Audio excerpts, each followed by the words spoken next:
Hola a todas, todos y todes. Qué gusto y qué placer estar aquí, acompañarles, aunque sea a través de la virtualidad. Mi nombre es Génesis Anangonó, soy docente de la Universidad Intercultural de las Nacionalidades y Pueblos Indígenas Amauta Iguazí de Ecuador y también soy investigadora del Centro de Estudios de África y Afroamérica de la misma institución. El día de hoy, bueno, yo vengo un poco a hablarles sobre este tema que he planteado y que tiene que ver con género, feminismos y afrodescendencia en Ecuador, que es un poco también de las líneas de investigación que desarrollo y que pues son los temas que me interesan y que me propician hablar sobre estos fenómenos, ¿no? Y bueno, aquí quisiera partir hablando un poco del contexto general, ¿no? Durante la última década hemos sido testigos del gran avance de los movimientos feministas en América Latina y en el Caribe. Y contrario a lo que se creería, este aumento de movimientos contrahegemónicos que buscan garantizar la conquista de los derechos para las mujeres era predecible, puesto que el retroceso de derechos que últimamente han impactado en la región ha generado que las necesidades de lucha, de nuevas luchas que garanticen los accesos, en este caso a derechos básicos de las mujeres, también tengan una mayor relevancia, no tengan un mayor espacio.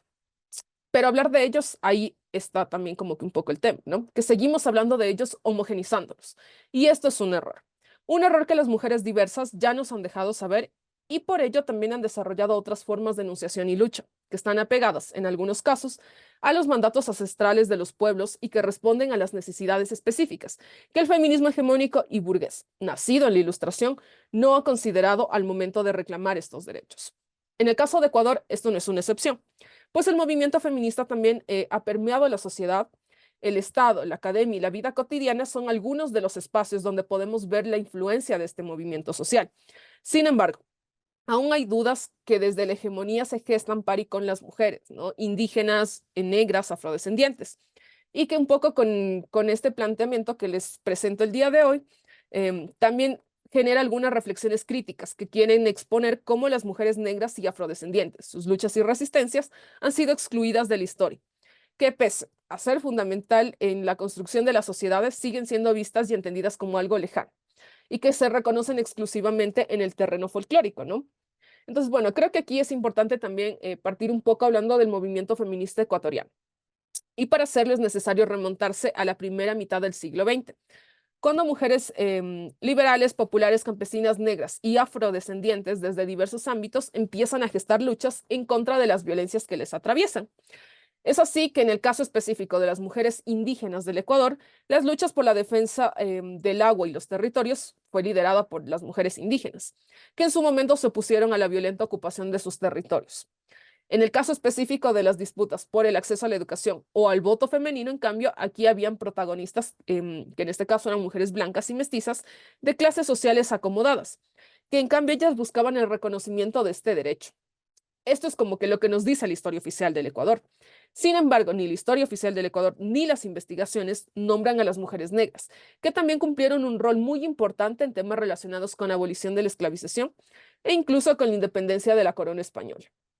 El feminismo de Ecuador, según refiere también la investigadora Ana María Getchell, surge con acciones que tienen en común el reconocimiento a la ampliación de los derechos de las mujeres y la búsqueda de su participación en ámbitos públicos, tales como la educación, el derecho al voto o la inclusión en la vida profesional. Sin embargo, estas primeras acciones fueron catalogadas como feministas por teóricas, mayoritariamente blanco-mestizas, puesto que para aquel entonces las mujeres que reclamaban estos derechos no se nombraban a sí mismas como feministas, ¿no? Em, Aunque el movimiento feminista ecuatoriano nace en este contexto, fue avanzando y construyéndose de a poco, y no solo para exigir el otorgamiento y cumplimiento de derechos, sino también para rechazar la colonización y exigir el reconocimiento de la diversidad, como es el caso de las mujeres negras, afrodescendientes e indígenas. Aquí pensar un poco, ¿no? En que las académicas que han realizado investigaciones sobre los orígenes del feminismo en el país hablan de un feminismo desarrollista, un feminismo en el que agrupan también a los feminismos indígenas, populares y diversos, que reivindican la participación política de las mujeres en cuanto a alternabilidad y ocupación de puestos en el Estado, pero que aún desconoce la autonomía, la capacidad colectiva y la importancia de la representación de las mujeres diversas al momento de construir procesos sociales y políticos que les permitan acceder a estos derechos, ¿no? En ese sentido,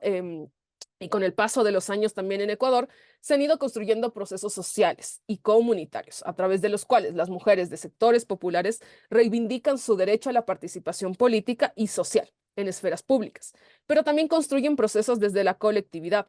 que aunque no son reconocidos ni nombrados como feministas, cumplen con el objetivo del feminismo: dotar de derechos a las mujeres en pleno reconocimiento de sus diversidades, necesidades, realidades y experiencias. Aquí, los primeros ejemplos de los procesos, de estos procesos corresponden a las mujeres indígenas, ¿no? Como en el caso de Tránsito Amaguaña y Dolores Cacuango. Ambas encabezaron la lucha por la defensa del territorio, de la educación intercultural bilingüe, del movimiento indígena y campesino del país y, por supuesto, los derechos de las mujeres indígenas. Aunque ni Tránsito Amaguaña ni Dolores Cacuango se nombraron a sí mismas como feministas, la producción desde la academia sí las ha nombrado así, a ellas y a otras representantes del movimiento indígena, como referentes del feminismo ecuatoriano, lo que resultaría reivindicativo, ¿no? Pensándolo desde estos movimientos, porque se valora y se reconoce su lucha y aportes a la construcción de las luchas antipatriarcales del Ecuador. Y aquí entra otra arista que tiene que ver directamente con el agenciamiento de las mujeres, ¿no? Y cómo hay un reconocimiento frente a estos modelos que ellas no nombraban, a través de los cuales no se reivindicaban, em, pero que hay un ocultamiento frente a otras categorías, como por ejemplo que ellas se nombraban como comunistas, ¿no? Y pues ahí me lleva a otra arista, que en este caso tiene que ver con los feminismos diversos. Y aquí un poco pensar en la actualidad, con lo que dice la investigadora también feminista Yuderquis Espinosa Miñoso. Los feminismos hoy por hoy se ponen apellido para nombrar sus especificidades y luchas. Esto es parte de la corriente del feminismo contrahegemónico que va a englobar a los feminismos diversos y que permitirá también a las mujeres diversas, racializadas, empobrecidas, trans y de sectores populares tener acceso a otros derechos, planteamientos y discusiones que quizá desde el feminismo hegemónico no están siendo pensadas estas propuestas y tampoco están siendo resueltas, ¿no?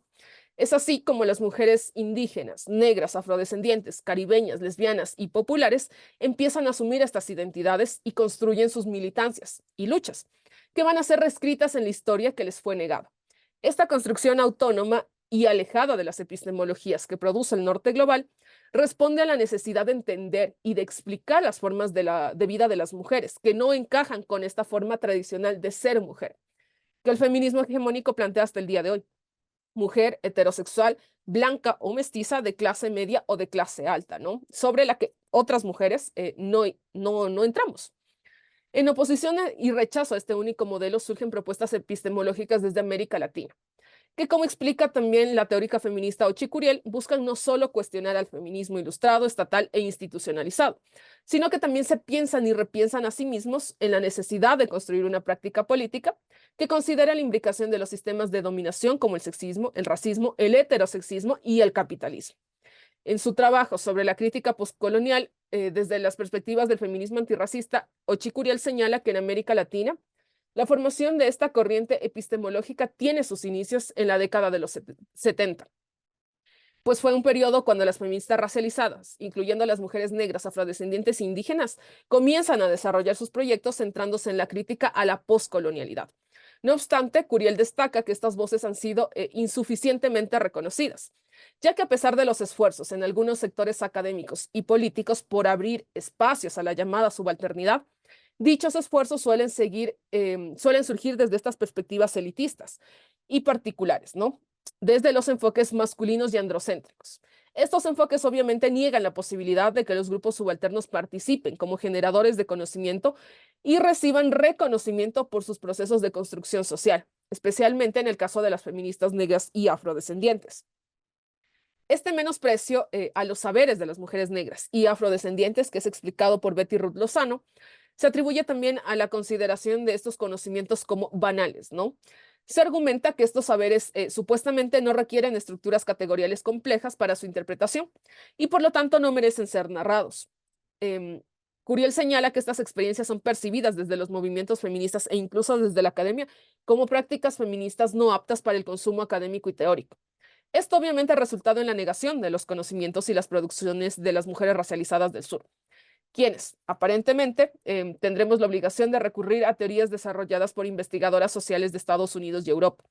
Teorías que narran la experiencia de vida de las mujeres racializadas basándose en conceptos que no reflejan adecuadamente las realidades vitales de las mujeres en América Latina y el Caribe. Pese a esto, en el caso específico de las mujeres negras y afrodescendientes, los feminismos negros y decoloniales se construyen desde las prácticas de resistencia antipatriarcal y anticolonial, que se gestaron en la época de la esclavización, tales como el cimarronaje de resistencia cultural y que hoy se traducen en liderazgos comunitarios. La vida diaria de las mujeres negras y afrodescendientes está sostenida sobre esos procesos de resistencia ancestral, antipatriarcal y anticolonial y resultan fundamentales, pues les permiten sostener su existencia y generar lazos sociales que se transmiten a las nuevas generaciones a través de la oralidad, como un ejercicio político de recreación de la memoria, que cobrará sentido cuando las formas de resistencia y reexistencia frente a la discriminación, al racismo y al sexismo, especialmente en las zonas rurales, ¿no? Allí se generan formas de resistencia que estarán mediadas justamente por la memoria y por los saberes ancestrales. Esto pasa un poco con las mujeres afrodescendientes en el territorio ancestral en Valle del Chota. Aquí también hay algunas muestras del género, los feminismos y la antipatriarcalidad. Sin embargo, pensemos un poco en la construcción de estos feminismos negros, ¿no? No existe un registro como tal, pero se puede deducir que posiblemente se remontan al siglo XVIII, cuando la líder negra Martina Carrillo, nacida en la Hacienda de la Concepción, en la provincia de Carchi, actual territorio ancestral Valle del Chota, cuenca del río Mira, decidió iniciar un escape junto a otras 3 mujeres esclavizadas y 3 hombres esclavizados con destino a Quito, lo que hoy es la capital del Ecuador, para exigir una audiencia con el presidente de Quito, que en aquel entonces era José Diguja. A él le transmitieron su malestar por los malos tratos a los que las personas esclavizadas de la Hacienda La Concepción eran sometidas. Martina logró generar esta audiencia con Diguja, quien aceptó y ordenó el cese inmediato del maltrato en contra de las personas esclavizadas que se encontraban en esta hacienda. Sin embargo, a su regreso, Martina y sus acompañantes fueron cruelmente castigados por el capataz de la hacienda. Cuando Diguja se entera que no hubo un acatamiento de estas órdenes, el capataz fue encarcelado y obligado a pagar una multa de 100 pesos a favor del Estado y 100 pesos que deberían ser divididos a favor de Martina y las personas esclavizadas que denunciaron estos malos tratos, siendo este uno de los primeros registros históricos que reconoce la lucha de las mujeres, los aportes de las mujeres negras para mejorar las condiciones de vida de las personas esclavizadas en Ecuador. Durante el mismo siglo, pero unos años más tarde, el nombre de otra mujer afrodescendiente se escuchó. Era María Chiquinquirá, una mujer afrodescendiente que bajo las categorías coloniales se le reconocía como samba, que huyó de la esclavización y planteó una demanda basada en un discurso natural sobre el derecho a ser libres, con la que exigía su liberación y la de su hija. Aunque el juicio duró mucho tiempo y nunca llegó a concretarse, María Chiquinquirá y su hija fueron libres durante esa espera, sentando un precedente contra la esclavización en Ecuador. Como Martina Carrillo y María Chiquinquirá, hubieron muchas otras mujeres con las que la historia ha sido mezquina, pues las ha ocultado y ha negado sus aportes a la construcción de las luchas abolicionistas y antipatriarcales que hasta ahora someten a los hombres y mujeres negros del Ecuador. Prueba de ello es el caso de las familias tabacaleras de Furukawa Plantaciones, caso emblemático y tristísimo, que ha perdurado por 60 años frente a la vista y paciencia de todas y todos, incluidas las instituciones del Estado. Aquí vemos que no todas las vidas importan, ni tampoco todas las luchas, ¿no? Frente a estos procesos de resistencia generados por mujeres negras y afrodescendientes que se mantienen hasta el día de hoy, en la cuna de los pueblos afrodescendientes del Ecuador, el recuerdo de estas heroínas negras se mantiene y sirve como inspiración para aportar a la construcción de luchas antipatriarcales, que como explica la teórica feminista Betty Ruth Lozano, se construyen y sostienen sobre los conocimientos previos y heredados a través de la oralidad. Pues no es extraño que las mujeres negras y afrodescendientes del territorio ancestral afroecuatoriano Valle del Chota conserven intactas estas tradiciones, ¿no? Que conozcan las propiedades de las plantas y que sostengan procesos comunitarios que les permiten subsistir a ellas y a los miembros de su comunidad. El arraigo y el amor por la tierra, el territorio y la comunidad ha permitido que las mujeres negras y afrodescendientes de, por ejemplo, el territorio ancestral afroecuatoriano puedan continuar con el cuidado de los guardianes de los saberes ancestrales, ¿no? Que fueron heredados por las y los africanos que un día llegaron a estas tierras y que hoy son transmitidos a las nuevas generaciones. Del Valle del Chota se ha dicho todo desde la teoría. Se ha hablado de racismo, de discriminación, de cultura y de otros tópicos que supuestamente están predestinados a ser parte de la cultura y hasta del ADN de los afrochoteños. Danza, folclore, deporte, fútbol han sido elementos ampliamente estudiados. Sin embargo, poco se ha hecho en el campo de los estudios de género, olvidando nuevamente la importancia de las mujeres negras y afrodescendientes en este territorio. Allí también un poco la respuesta, ¿no? A la falta de información sobre estos aportes de las mujeres negras y afroecuatorianas a la construcción del movimiento feminista del país, o al menos al reconocimiento de sus luchas a la antipatriarcalidad. En ese sentido, no es extraño que sus aportes no aparezcan, sumado al factor discriminatorio, aún presente en los movimientos feministas del Ecuador, que libran una lucha por los derechos de las mujeres de clases medias y altas, que obviamente están abogando por la continuidad de esos derechos y que en el caso de mujeres en contextos rurales y populares, esto puede convertirse en nada más que en un sueño lejano. En los espacios de activismo feminista, las mujeres negras siguen siendo excluidas y excluidas también a través de sus voces, ¿no? Porque aunque se hable de inclusión, esta no es suficiente, tal como le explica Ochi Curiel, porque no se trata de incluir a las mujeres, eso es muy neoliberal. La diversidad incluye, pero no modifica y tampoco cuestiona. Por eso no es solamente feminizar la lucha antirracista y ennegrecer la lucha feminista. No, es ver que hay mujeres negras y pobres, sino algo más complejo, entender por qué hay mujeres negras y pobres y cómo cambiamos ese sistema. Como lo expone la teórica dominicana, es importante problematizar y cuestionar el feminismo, sobre todo aquel que se empeñe en defender y abogar por los derechos únicamente de una parte de las mujeres, dejando por fuera a las mujeres indígenas, a las negras, a las afrodescendientes, a las empobrecidas, a las racializadas, a las lesbianas y a las trans. Por ello, ella también habla de la importancia de hacer una genealogía feminista propia que empieza por la experiencia y siendo conscientes de esas interseccionalidades que nos atraviesan, pero que por comodidad o por falta de deconstrucción somos incapaces de reconocer a simple vista. En ese sentido, también como ya para ir cerrando y concluyendo, decir que las resistencias y epistemologías feministas negras, coloniales y antipatriarcales en el territorio ancestral afroecuatoriano están marcadas por el Ubuntu. Soy porque somos. Y no es excluyente ni con mujeres ni con hombres, porque para abolir el racismo, el colonialismo y la discriminación, la violencia, es necesario caminar junto a ellos y educarlos casa adentro para despojarlos de estas prácticas machistas y patriarcales que también han sido heredadas desde el patriarcado hegemónico. Como explica también Ochi Curiel, es necesario entender que las mujeres somos diversas y aunque existan opresiones que compartimos, existen muchas otras que son localizadas y que afectan a un grupo específico que desde sus trincheras estará luchando por sus derechos y manteniendo viva las tradiciones ancestrales de los pueblos originarios y que desde la época de la colonización les ha permitido mantenerse con vida y sobrevivir a las nuevas formas de explotación y opresión que afectan a los cuerpos racializados, principalmente de las mujeres negras y afrodescendientes. No se puede construir ni aportar en espacios en donde las mujeres son incómodas y sus experiencias y voces no son escuchadas. Para construir estos espacios tan solo queda, como dice Betty Ruth Lozano, hacerlo desde las insurgencias epistémicas y el cimarronaje ancestral, que en el caso de las mujeres negras las ha mantenido con vida y con la capacidad de resiliencia para sobreponerse ante las injusticias y las adversidades, que ni con el paso de los años ni la construcción de movimientos feministas diversas han garantizado el reconocimiento de sus derechos y sus luchas ancestrales. Muchísimas gracias.